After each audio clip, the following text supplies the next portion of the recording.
আপনি কি বিশ্বাস করেন এই পৃথিবীতে এমন কিছু সত্য আছে যেগুলো সাধারণ মানুষ জানলে পুরো সিস্টেমটাই প্রশ্নের মুখে পড়বে?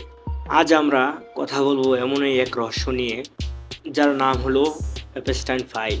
একটি নাম, কিছু নথি আর অসংখ্য প্রশ্ন যার উত্তর আজও অসম্পূর্ণ। তার আগে জানবো জেফ্রি এপস্টাইন কে ছিল।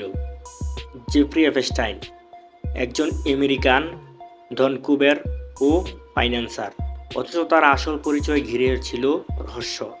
তার বিরুদ্ধে অভিযোগ ছিল অপ্রাপ্তবয়স্ক মেয়েদের যৌন নির্যাতন ও পাচারের।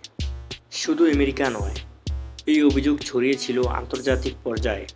প্রশ্ন হলো, একজন সাধারণ ফাইন্যান্সার কীভাবে রাজনীতিবিদ, বিলিয়নিয়ার আর বিশ্ব নেতাদের সাথে এত ঘনিষ্ঠ সম্পর্ক গড়ে তোলে? এপস্টাইন ফাইল আসলে কি? এপস্টাইন ফাইল বলতে বোঝানো হয় আদালতের নথি, এফবিআই এর তদন্ত রিপোর্ট, ভুক্তভোগীদের সাক্ষ্য, ফ্লাইট লগ, ইমেল ও যোগাযোগের রেকর্ড। বিশেষ করে তার ব্যক্তিত্ব, বিমানের ফ্লাইট লগগুলো খুব আলোচিত, কারণ সেখানে অনেক প্রভাবশালী ব্যক্তির নাম পাওয়া যায় বলে দাবি করা হয়। কিন্তু এখানে একটা গুরুত্বপূর্ণ বিষয়, ফাইলে নাম থাকা মানেই অপরাধ প্রমাণ নয়। তবু প্রশ্ন থেকে যায়, এই যোগাযোগ কেন? এপস্টাইনের সম্পর্ক ছিল রাজনীতিবিদ, ব্যবসা, মিডিয়া এবং এমনকি রাজপরিবার পর্যন্ত। এই কারণেই অনেকে মনে করেন এপস্টাইন একা ছিল না, সে ছিল একটা বড় নেটওয়ার্কের অংশ। অনেক নথি দীর্ঘদিন সিল করা ছিল। কেন সিল করা ছিল?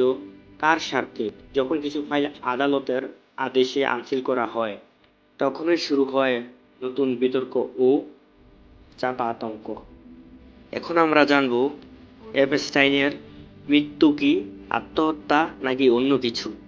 2019 সালে নিউ ইয়র্কের এক জেলে জেফ্রি এপস্টাইনের মৃত্যু হয়। সরকারি ভাষ্য, আত্মহত্যা।